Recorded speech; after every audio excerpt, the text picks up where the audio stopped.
사랑의 예수님, 이 시간에도 주님께서 또 증거하여 주실 줄로 믿습니다. 성령 하나님께서 증거하여 주시옵소서. 생명의 말씀을 전하여 주시옵소서. 영생의 말씀을 저희들에게 허락하여 주시옵소서. 영생을 원하지만 세상을 버리지 아니하는 우리들의 모습입니다. 영생을 취하게 하여 주시옵시고, 집이나 전토나 부모를 버릴 수 있는 하나님의 거룩한 성도들 되게 하옵소서. 두 가지를 겸하여 섬길 수 없다고 분명히 성경에서 말씀하고 있습니다. 하나님과 세상을 겸하여 섬길 수 없는데 우리는 여전히 세상과 하나님을 겸하여 섬기고 있습니다. 세상을 온전히 내려놓게 하옵시고 하나님을 선택할 수 있게 하옵소서. 영생을 취하게 하여 주옵소서. 생명을 취하게 하여 주시옵시고 영벌을 받지 않기를 원합니다. 세상과 세상에 속한 모든 것을 내려놓게 하여 주시옵시고 버리게 하여 주시옵시고 욕심 부리지 않게 하여 주시옵시고, 오늘 본문에 나오는 한 관원처럼 부자인 까닭에 천국을 놓치는 일이 없도록, 세상 때문에, 자신의 욕심 때문에, 탐욕 때문에 하나님 나라를 놓치는 일이 없도록 성령 하나님의 시간에 말씀 가운데 친히 계시하여 주시옵소서. 하나님의 계시 음성을 듣게 하여 주시옵시고 하나님의 음성으로 이 시간에 우리가 듣기를 원하며 살아계신 주님의 말씀으로 역사하여 주시옵소서. 사람의 모든 허물은 십자가 뒤에 감춰 주시옵시고 이 시간에 주님께서 입술을 사용하여 주실 줄로 믿습니다. 우리의 마음의 문을 활짝 열어 주시옵시고 들을 귀를 허락하여 주시옵소서.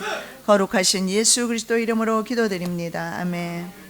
제목의 말씀은 한 가지 부족한 것. 봉사와 충성과 헌신과 많은 주님 앞에 드림이 있지만은 한 가지 부족한 것 때문에 영생을 놓치는 경우가 대부분입니다. 본문에 나오는 한 관원도 마찬가지입니다. 영생으로 갈 수 있는 방법에 대해서 주님을 찾아와서 묻습니다. 예수님은 십계명을 지키라고 말씀합니다. 나는 어려서부터 십계명을 다 지켰습니다. 너에게 한 가지 부족한 것이 있는데 너희 재산을 다 팔아서 가난한 자들에게 주라. 그는 부자였던 까닭에 근심하면서 돌아갔다, 이렇게 말합니다. 이 좀 부자가 되어서 부 때문에 하나님을 버리면 좀 그래도 세상에서 한번 신명나게 한번 살아는 볼 거 아니에요, 그죠? 부자도 아니면서 하나님 나라까지 이러면 이건 너무 억울하잖아요. 가난하게 살면서도 맨날 돈에 매여, 물질에 매여, 세상에 매여, 정욕에 매여 하나님 나라를, 영생을 잃어버리면 그것보다 더 불쌍한 인생이 어디 있습니까? 그래서 예수님은 이렇게 말씀합니다. 낙타가 바늘귀로 들어가는 것이 부자가 천국에 들어가는 것보다 더 쉽다. 예수님의 말씀은 거의 불가능하다는 것이에요. 자, 그렇다면 부자는 정말 영생할 수 없는가? 우리가 살펴보도록 하겠습니다. 자, 무엇을 해야 영생을 얻는가? 18절. 어떤 관원이 물어가로되 선한 선생님이여 내가 무엇을 하여야 영생을 얻으리까? 영생은 조회라는 원어입니다. 생명의 근원, 만물의 근원, 이런 것을 가리키는 것입니다. 이 영생을 잃어버리면 인생은 더 이상 인생이 아닌 것입니다. 죽음의 위에서 단절되지 아니하는 영원한 생명을 의미합니다. 요한복음 3장 5절입니다. 예수께서 대답하시되 진실로 진실로 내게 이르노니 사람이 물과 성령으로 나지 않으면 하나님 나라에 들어갈 수 없느니라. 물과 성령으로 다시 태어나지 아니하면 하나님 나라에 들어갈 수 없느니라. 한번 조용히 자기 자신에게 물어보십시오. 내가 과연 물과 성령으로 태어났는가? 내가 과연 성령으로 사는가? 물질에 욕심이 없는가? 이기심이 없는가? 조용히 한번 자기 자신에게 자문자답해 보십시오. 물과 성령으로 거듭나야 된다. 많은 인생들은 영원히 살고 싶어 합니다. 저도 나이가 많아요. 빨리 죽으라고 하는 것은 실례입니다. 그죠? 예. 죽고 싶은 사람이 없습니다. 왜 그러냐면 우리의 마음 가운데는 영원성을 하나님께서 이미 주셨기 때문에, 그래서 비록 신라곤 했지만 영혼을 사모하는 마음이 다 있어요. 영생은 사모합니다. 이것을 종교성이라고 합니다. 종교성이 없는 민족 저는 본 적이 없어요. 많은 사람이 종교성을 가지고는 있지만 방향을 잘못 잡습니다. 그래서 영벌로 갑니다. 원한다고 해서 영생으로 가는 것은 아니라는 거예요. 오늘 성경에서 분명히 말합니다. 세상과 물질에 대해서 너희들이 버리지 않는 한은, 욕심을 버리지 않는 한은 부자는 천국에 들어갈 수 없다, 이렇게 말씀하고 있습니다. 자, 한 관원이 말입니다, 질문을 하는데 내가 무엇을 해야 영생을 얻습니까? 질문 자체가 틀렸다라는 사실을 볼 수가 있어요. 우리가 영생을 위해서 무엇을 해야 하는 것은 없습니다. 영생은 주님께로부터 주어진 것이고, 영생은 하나님의 주권입니다. 누구에게? 주님께서 영생을 주시든가 주시지 않든가 주님의 주권입니다. 너희가 그 은혜를 인하여 믿음으로 말미암아 구원을 얻었나니 이것이 너희에게서 난 것이 아니요 하나님의 선물이라. 이것이 너희에게서 난 것이 아니니, 행위에서 난 것이 아니니 이는 누구든지 자랑치 못하게 함이니라. 다 우리 외운 말씀이죠. 예, 외우고 말씀을 다시 읽으니까 참 은혜 되지요. 하나님의 선물이다. 그런데 귀한 이 하나님의 선물, 70억 인구 가운데서 하나님이 특별히 고르고 선별하신 하나님의 선물, 구원의 선물을 얼마나 많은 사람들이 심각하게 생각하지 않고 귀하게 생각하지 않고 헌신짝 버리듯이 버리는 사람이 많습니다. 영생을 잃어버리는가요? 성경에 보면 내가 생명책에서 그 이름이 흐려질 것이다, 그렇게 말씀하고 있습니다. 저는 모릅니다. 영생 얻은 사람이 그 생명책에서 잃어버리는지. 그러나 분명히 그 사람은, 흐려지는 그 사람은 이미 하나님의 생명록 책에 기록되지 않았던 사람일 것입니다. 자, 행위에서 난 것이 아니다. 그래서 그가 이렇게 생각했을 겁니다. 그 관원은 주온 가문에서 출생했습니다. 그리고 율법적인 노력으로 영생을 가질 것이라고 생각했을 겁니다. 그리고 그는 어렸을 때부터 십계명을 지켰습니다. 모든 계명을 지켰지만 그러나 율법으로, 행위로 영생을 얻기에 무언가 부족하다. 자기 속에 갈증이 있는 겁니다. 이거는 모든 인류에게 있는 갈증입니다. 바로 이것이 영혼의 갈급함입니다. 천국에 대한 확신이 없는 거예요. 없는 겁니다. How about you? 어떻습니까? 여러분은 어떻습니까? 갈증 없습니까? 목에 갈증이 있으면 물을 마실 줄 알면서 영의 갈증이 있는 것은 왜 무시해버립니까? 뭔가 내 가슴이 답답하고 힘들고 그러면 영적으로 갈급한 겁니다. 물을 주어야지요. 그래서 예수님은 그 물을 내가 주는 영원히 목마르지 않은 생수다, 그렇게 말씀합니다. 사람들은 내면에 영생에 대한 갈구가 있지만 외면하고 살아가는 것이 사실입니다. 눈에 보이는 육을 따라서 대부분이 살아갑니다. 그래서 삶에 채워지지 않은 욕구가 다 있습니다. 그래서 좀 자기 성찰을 좀 많이 해보면 좋겠어요. 내 내면에서 도대체 무엇을 요구하는지, 내 내면에서 예수 그리스도를 사모하고 있고, 내 내면에서는 영생을 사모하고 있고, 내 내면에서는 하나님의 나라를 사모하고 있음을 깨달아야 하는데 말이죠. 다른 방법으로 풉니다. 그게 뭡니까? 육체를 사랑하고 육체의 쾌락을 위해서 살아가는 것입니다. 대리만족을 얻죠. 그래서 한 관원은 자신의 내면의 목소리를 해결하기 위해서 주님을 찾아오지만 더 이상의 진보가 없습니다. 그것이 뭐냐면 그가 가진 부로 말미암아 더 이상 그는 진보가 없어요. 이라크는요, 자신의 국가가 가지고 있는 천연 자원, 에너지, 석유 에너지 이런 것 때문에 이라크는 미국의 공격을 받았어요. 아프가니스탄전도 마찬가지죠. 그래서 이라크에 가지고 있는 부는 그의 나라의 재앙이 되어버렸어요. 늑대의 표적이 된 거죠. 오늘날 부를 가지고 그 부를 주님을 영광을 위해서 사용하지 못하고 그리고 세상의 물질 때문에, 물질에 대한 염려와 근심 때문에 그것이 재앙이 되어서 나에게로 다시 돌아오게 될 것입니다. 두 번째 말씀은 계명을 지키라 말씀하십니다. 20절에서 21절, 내가 계명을 안 하니 간음하지 말라, 살인하지 말라, 도적질하지 말라, 거짓 증거하지 말라, 내 부모를 공경하라 하였느니라. 여짜오되 이것은 내가 어려서부터 다 지켰나이다. 이렇게 말합니다. 내가 안 하니, 알다, 이것을 다 알다. 알다라는 것은 뭐냐면 지키다. 어려서부터 다 지켰다.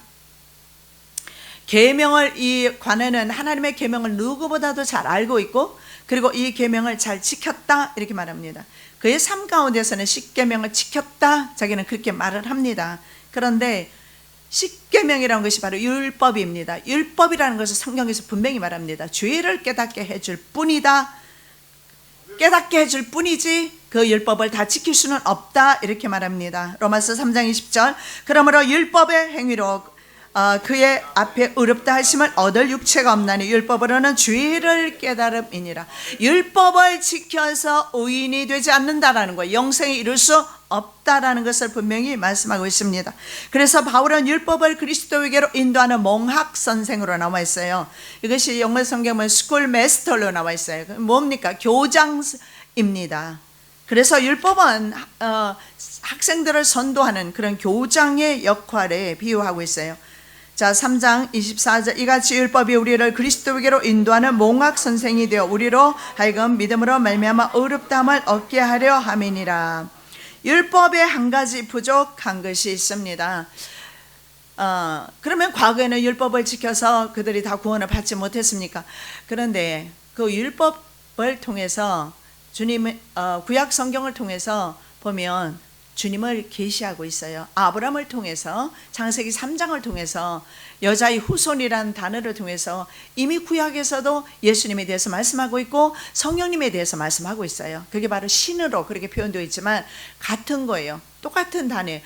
신약에 오니까 성령으로 번역하고 구약에는 신으로 번역했는데 같은 말이에요. 사실은 이미 하나님의 삼위일체, 하나님과 성부, 하나님과 성자, 예수님과 성령님은 이미 창조 때부터 우리의 인생사에 인류 역사 가운데 관여하시고 함께 하시고 통치하시고 마지막까지 이끌어 가신다는 것을 볼 수가 있습니다.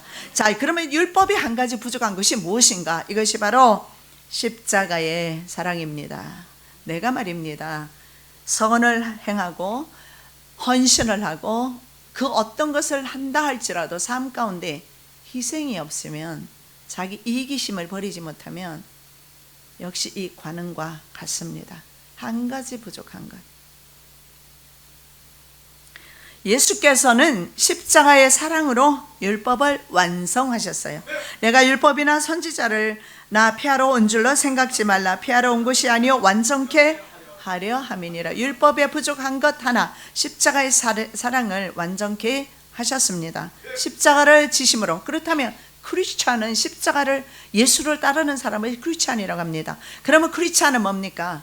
십자가를 져야 크리스찬입니다. 그런데 우리는 돈 문제에 있어서는 어때요? 양보함이 없죠. 저 사람이 음식 한 번 사면 내가 사고, 내가 두 번 사면 짜증나요. 아직도 그래요? 네.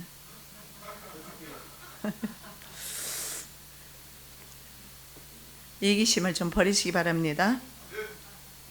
그래서요, 우리가 지키는 것으로는 구원받지 못하는 것을 볼 수가 있습니다. 자, 이렇게 말합니다. 나 어려서부터 이거 다 지켰어요. 이렇게 말합니다.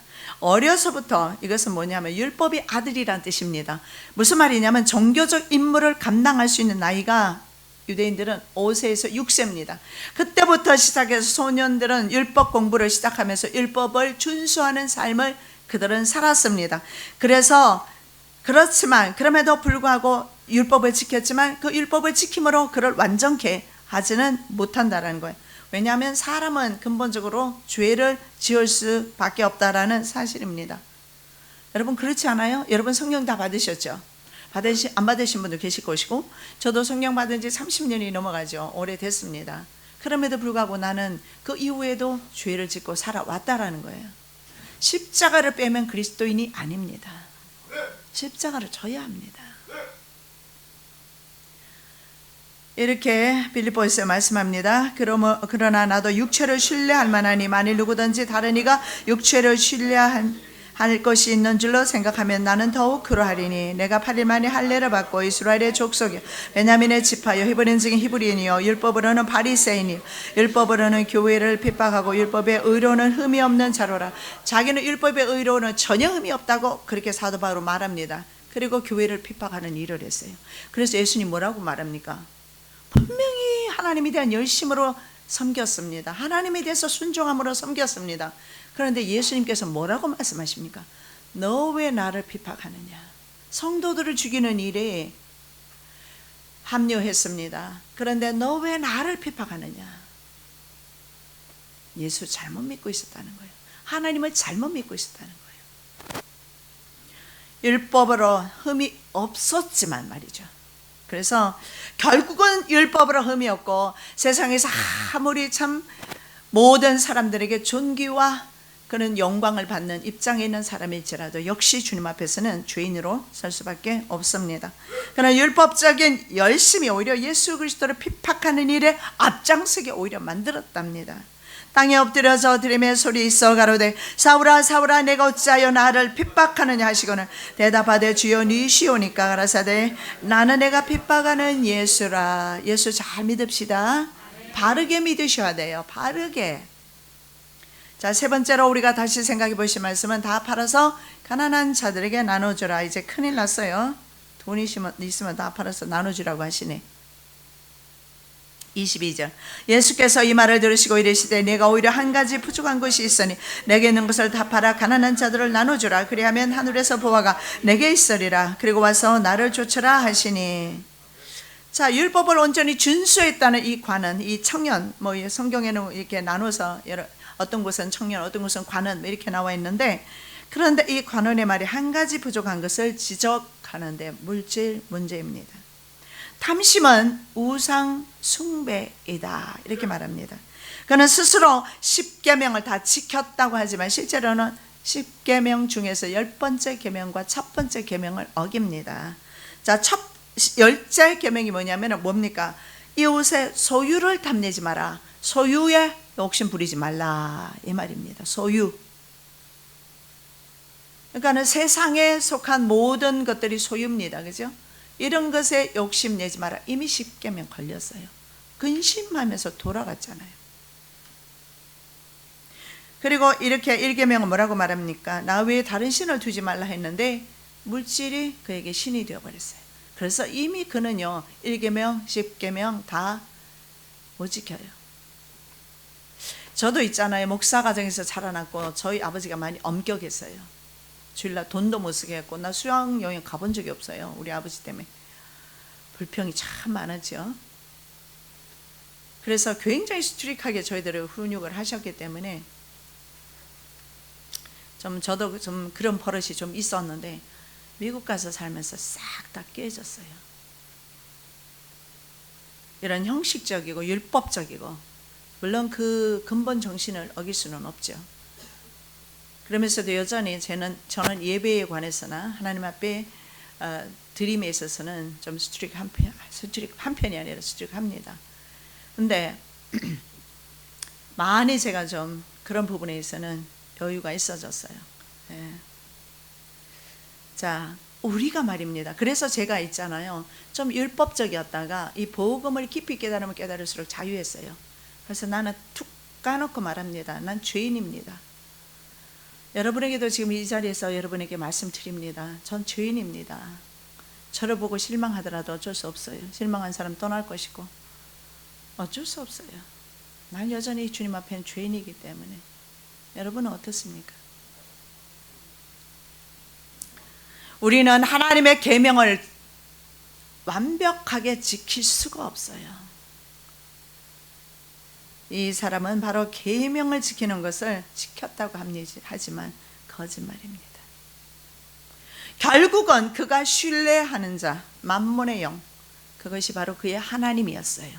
그 하나님은 하나님과 그 사람 사이를 가로막고 있었어요. 재물을 사랑하는 것은 우상 숭배입니다. 골로새 3장 5절. 그러므로 땅에 있는 지체를 죽이라고 음란과 부정과 사욕과 악한 정욕과 탐심이니 탐심은 우상 숭배니라. 뭐라고 말합니까? 욕심은 우상 숭배다. 그것이 무엇이든 돈이든 자녀든 세상에 속한 것에 대해서 욕심을 품는 순간에 그것은 나의 주인이 되어서 그것이 왕노릇 하려고 합니다. 그러면 하나님의 자리는 없게 되는 거예요. 그러면 내 마음은 세상에 빼앗긴 것이 됩니다. 그래서 제가 늘 여러분에게 말씀드리지 않습니까? 마음 못 지키면 신앙에서는 실패하는 것이라고. 무엇보다도 내 마음을 지켜야 신앙에서 승리할 것입니다. 모든 것이 마음입니다. 사실은 환경에 많은 문제들이 있습니다. 물질의 문제, 핍박의 문제, 환난의 문제, 여러 가지 많은 문제들이 있지만 사실은 자기 마음을 주님께 지키면 그것은 더 이상 문제로 작용하지 않아요. 마음을 지키시기 바랍니다. 마음을 뺏기는 순간에 그것이 우상 숭배입니다. 그렇다면 우리가 지금 관심 있는 것이 뭡니까? 그럼 물질을 가지지 말라는 것인가? 아닙니다. 주님께서 말씀하시는 것은 물질에 대한 탐욕을 버리라는 것입니다. 욕심을 버리라는 것입니다. 그리고 또 하나는 이웃사랑을 좀 적극적으로 좀 실천하라는 것입니다. 그래서 재산을 신뢰하는 그에게, 왜냐하면 주님께서 그 사람을 보면 알잖아요. 재산을 중하게 생각한다는 거죠. 그래서 그 재산을 네가 버릴 때 주님이 보인다. 너에게 주님이 안 보인다. 너에게 영생이 안 보인다. 너에게는 하나님의 나라가 보이지 않는다. 그 이유는 재물 때문입니다. 그리고 대신 이렇게 말합니다. 재산 대신에 하나님과 이웃을 사랑하도록 권고하고 있는 것입니다. 이것이 십계명을 지키는 겁니다. 십계명은 두 가지로 되어 있습니다. 하나님의 계명, 대신 계명, 사람에게 대한 계명, 대인 계명입니다. 이것이 두 개로 나눠져 있는데 그는 재산 때문에 하나님과 이웃을 진심으로 사랑하지 못하기 때문에 율법 전체를 파괴하고 있어요. 저와 여러분은 어떻습니까? 이웃 사랑을 실천하지 않으면 하나님에 대한 사랑, 예수님께서 직접 말씀하셨잖아요. 이것이 바로 선지자의 강령이다. 뭡니까? 하나님을 사랑하고 내 이웃을 내 몸과 같이 사랑해라. 예수님께서 성경 전체를 두 가지로 요약합니다. 하나님을 사랑하면 내 재산 좀 허비합니다. 솔직히 할 수 있어요. 그리고 하나님을 사랑하면 내 이웃에게 내 재산 좀 허비할 수 있어요. 하나님을 사랑하지 않으니까. 그리고 그 안에는 물질의 욕심이 있으니까.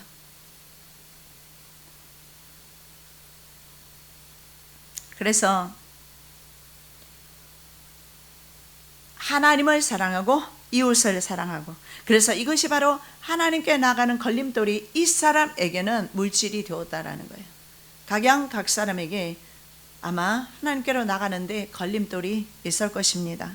그래서 그 걸림돌을 주님께서 제거하기를 지금 충고하고 교훈하고 계시는 겁니다. 누가복음 14장 33절.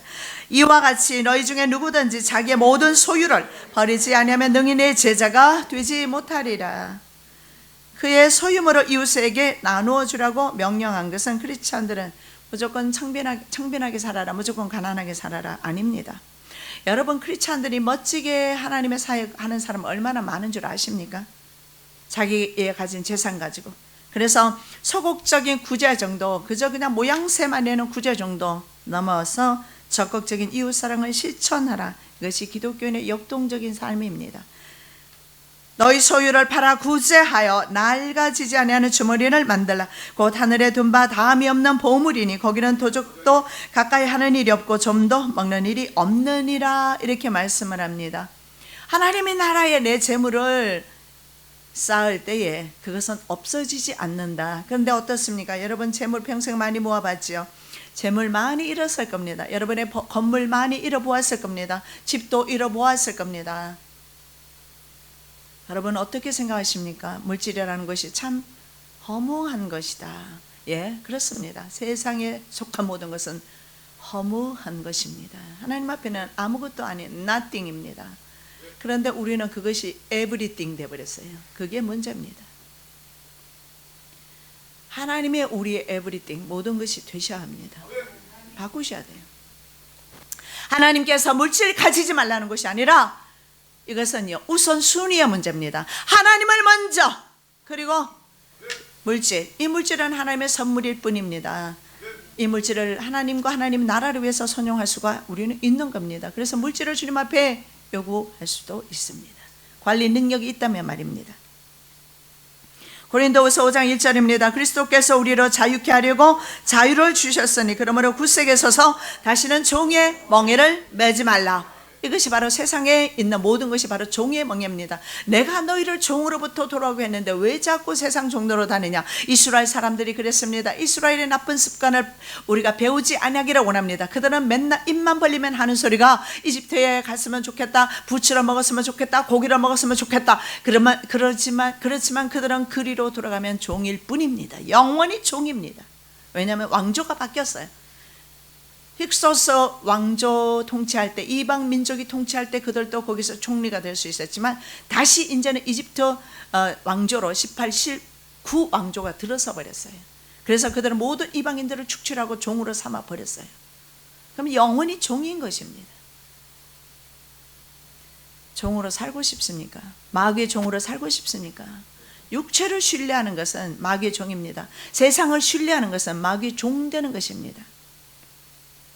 그래서 다시는 종의 멍에를 매지 말라, 이렇게 말씀을 합니다. 종의 멍에 가운데 물질도 포함되어 있습니다. 성도는 물질을 사실은 가질 권한도 있습니다.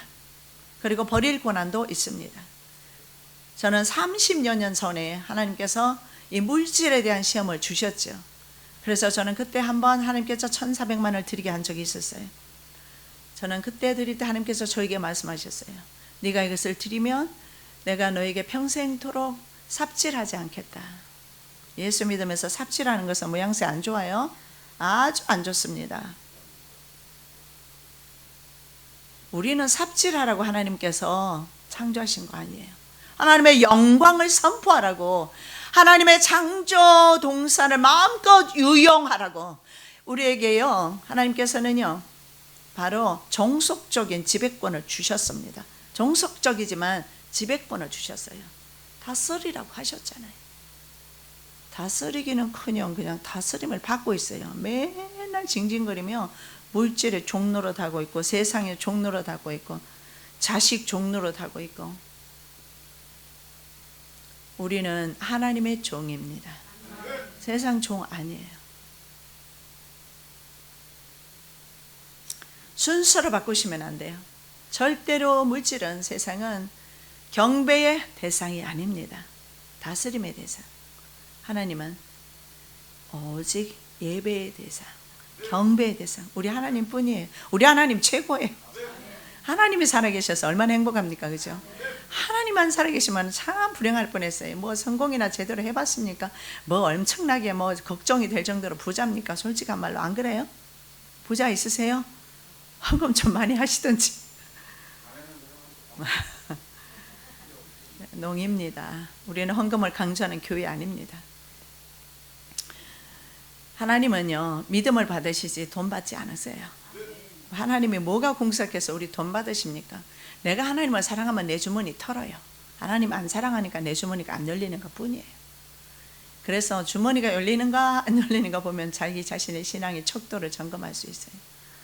하나님께서 11조 하라고 했는데 하라는 명령도 못 지킨다면 벌써 그것은 하나님께 인색한 것이고, 그 사람은 물질의 노예가 되었고 물질의 종이 되었다는 사실을 볼 수가 있어요. 자, 부로 인해서 심히 근심하지 말라. 23절, 그 사람이 큰 부자인 고로 이 말씀을 듣고 심히 근심하더라. 재산이 많아서 포기하는 것이 너무 힘들었어요. 차라리 재산이 없었더라면 얼마나 좋았을까요? 왜냐하면 재산이 없었던 가난한 장기, 세리 이런 사람들은 예수님을 영접했거든요. 근데 기득권층, 돈 많고 권리를 가지고 권세를 가졌던 사람들은 예수를 십자가에 못 박아버렸어요. 그들은 지금 그 권세를 지금도 누리고 있어요. 음부에 가 있겠죠. 물질이 없으면서 근심이 많은 것, 물질도 없으면서 근심이 많은 것은 참으로 슬픈 일입니다. 가진 것도 없는데 근심하면서 살아가는 것은 정말 슬픈 일입니다. 아이, 좀 물질이 많아봐서 근심 좀 해보면 얼마나 좋습니까? 그것도, 그죠? 아, 물질이 이런 거구나, 좀 누려나 보지. 근데 물질도 없고 성공도 못하고 아무것도 가지지 못하면서 허구한 날 참 죽을 일 쌓였구나 그러고 살아가는 것이 우리들의 모습이 되어서는 안 되겠습니다. 여러분, 이거 아무것도 아닙니다. 싹 버리시기 바랍니다. 결국 영생과 소유는 함께 갈 수 없습니다. 재물과 하나님을 겸하여 섬길 수 없다고 분명히 말합니다. 누가복음 16장 13절, 집 하인이 두 주인을 섬길 수 없나니 혹 이를 미워하고 저를 사랑하거나 혹 이를 중히 여기고 저를 경히 여길 것임이니라. 너희가 하나님과 재물을 겸하여 섬길 수 없느니라. 둘 중 하나는 포기하십시오.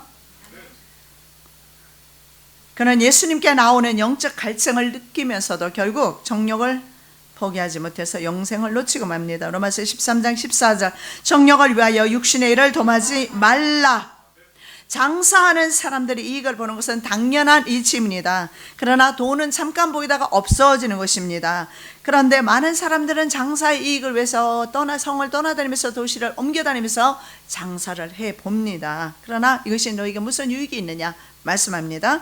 들어라, 너희 중에 말하기를 오늘이나 내일이나 우리가 아무 도시에 가서 거기서 1년을 유하며 장사하여 일을 벌이라 하는 자들아, 내일 일을 너희가 알지 못하는도다. 너희 생명이 무엇이뇨? 너희는 잠깐 보이다가 없어지는 안개니라.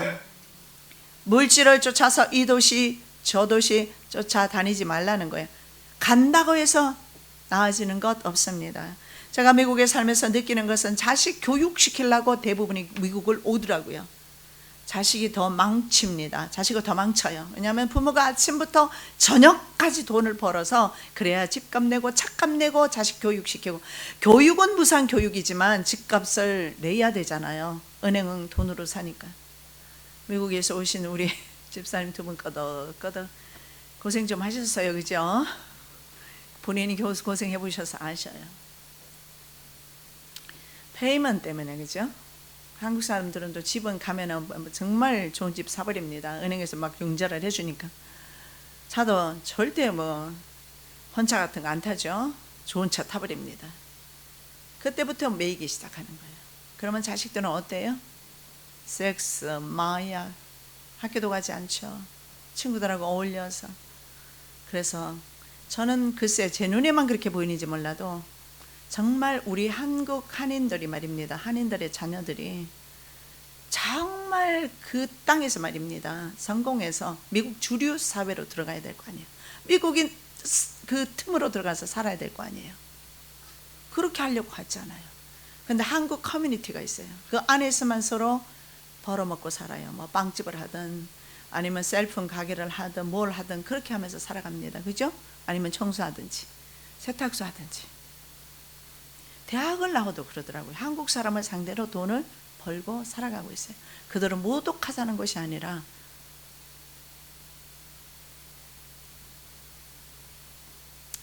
미국을 가도 소용없다는 사실을 제가 말씀드리고 있는 거예요. 이 도시 저 도시 다 돌아다녀봐도 소용없어요. 오직 주님 앞으로 나오는 길밖에 없어요. 막혔으면 주님 앞으로 나와야지. 사업이 막혔어요. 자녀의 앞날이 막혔어요. 무엇이 막혔습니까? 주님 앞으로 나온 길밖에 없습니다. 자, 그렇다면 우리는 돈도 가지지 못하고 우리는 그러면 세상에서 어떻게 살아야 될 것인가? 마지막으로 우리가 살펴볼 말씀, 그 다음에 살펴볼 말씀은 주의 능력을 믿어라.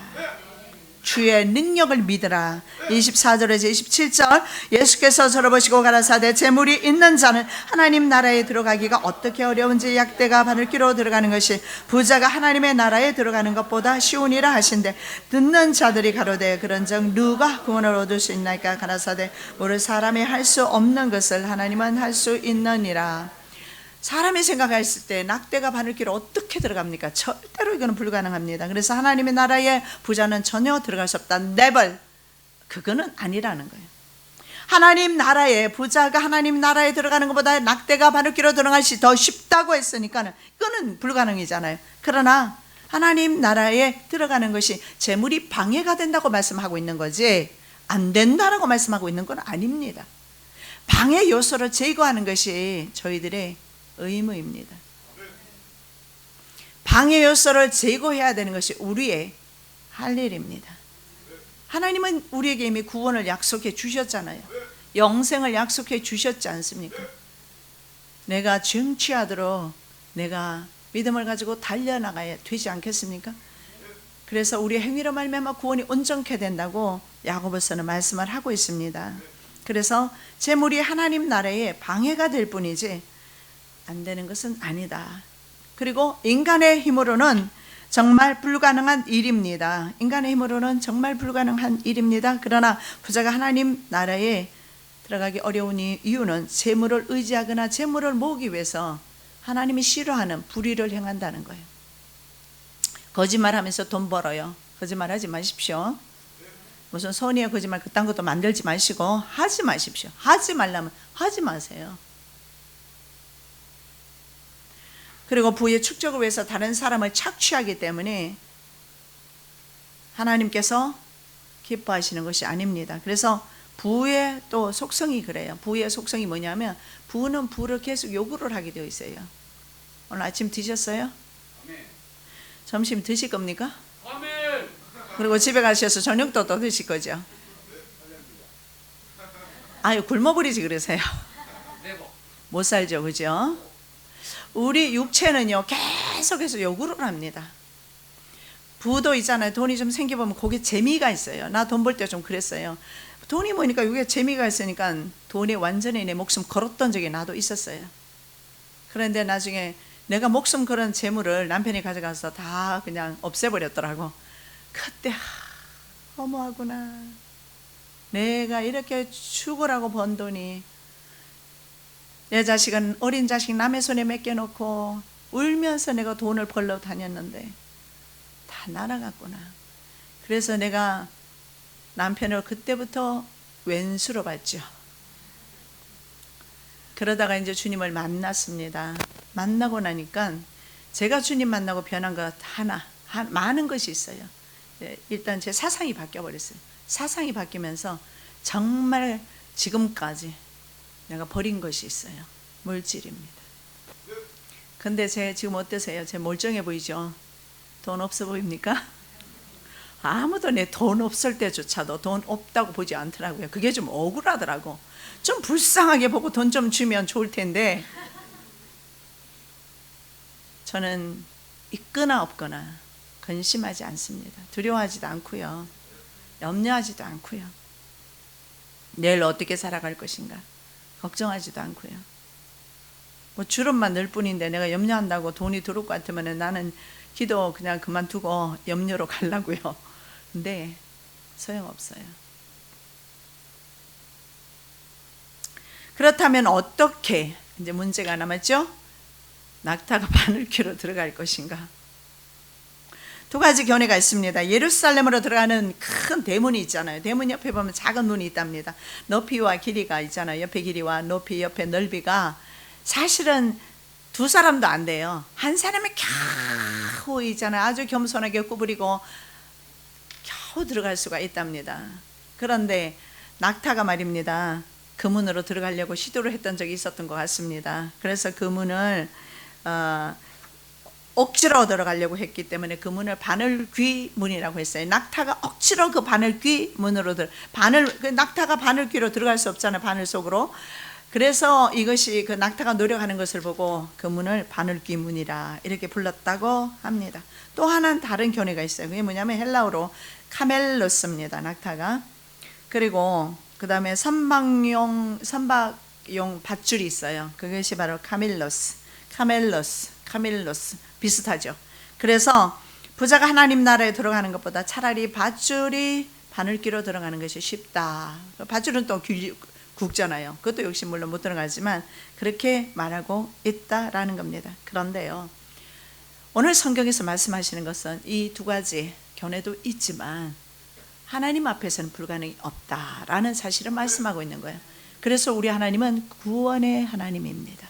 그래서 우리 예수님의 이름은 Savior, 구원자, 우리의 목숨을 구원하시는, 그러니까 지옥에 떨어지는 하나님의 백성들을 지옥에 떨어지지 않게 하시고 구원하시는 그 사역이 바로 예수 그리스도의 십자가의 사역입니다.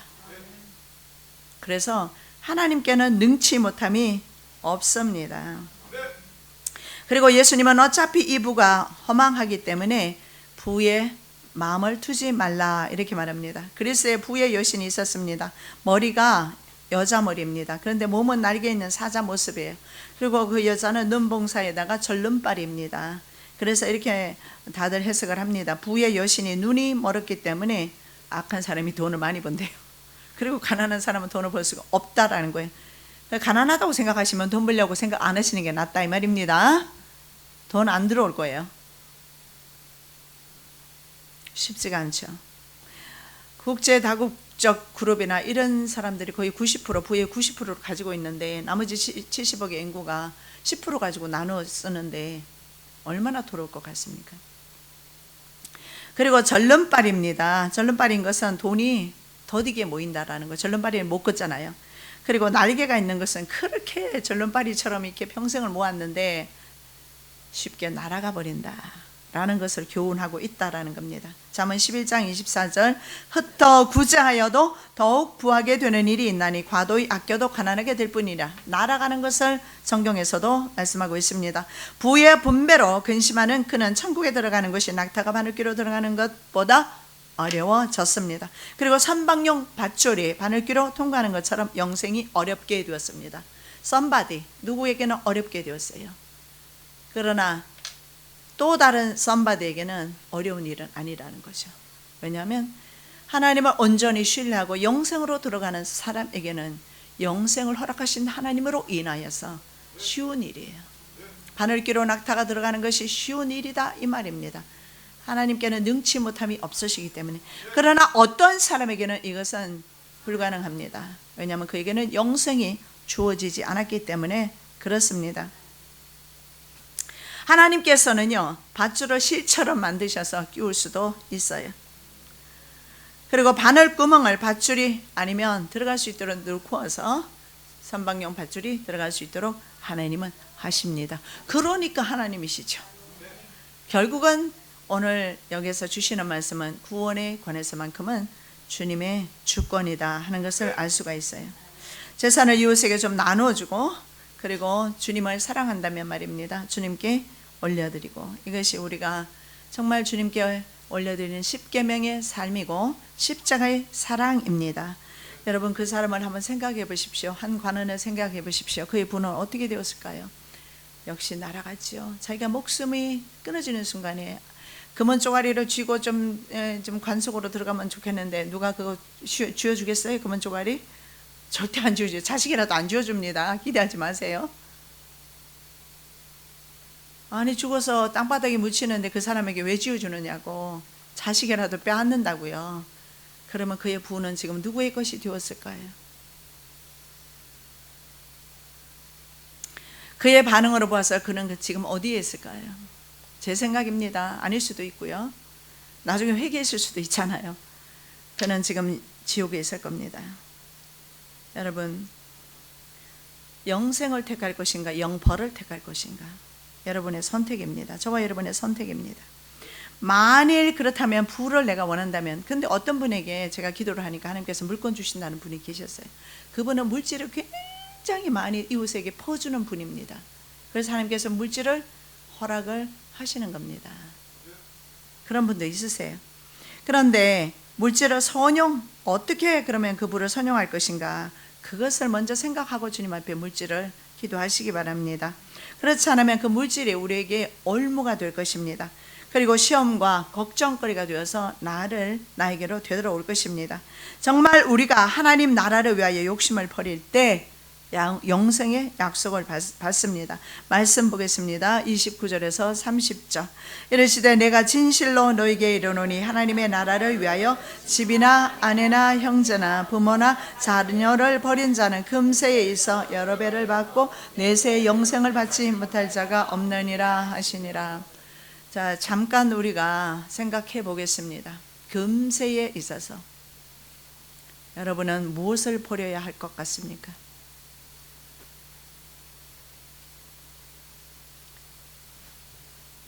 자녀를 지나치게 주님보다 더 사랑하고 있습니까? 버리십시오. 버린다고 해서 집 밖으로 내쫓는 것은 아니지 않습니까? 내 마음에서 내몰라고 말씀하고 있는 겁니다. 물질입니까? 내 마음에서 쫓아내세요. 귀신입니까? 이건 반드시 쫓아내야죠. 근데 귀신은 또 들으려고 그래요. 내가 한번 쫓아내도 물질은 또 들으려고 그래요. 세상은 내 마음속에 또 들으려고 그래요. 왠지 아십니까? 여러분이 너무나 오랫동안 그것들을 사랑하면서 살아왔기 때문에 그것들은 자기 집인 줄 알아요. 그래서 내 심령밭에, 마음밭에 또 들어오려고 합니다. 그래서 쫓아내고 차단을 시켜야 되는데 어떻게 시킬 것인가? 방법 없어요. 기도와 말씀밖에 없어요. 부지런히 기도하면서 말씀 보시면서 차단시켜야 돼요. 그러지 않으면 그것은 나를 영벌로 끌고 가게 될 것입니다. 조승리 하시기 바랍니다. 기도드리겠습니다. 사랑의 예수님 감사합니다. 내게 한 가지 부족한 것 무엇입니까? 내 심령을 들여다보게 하여 주시옵소서.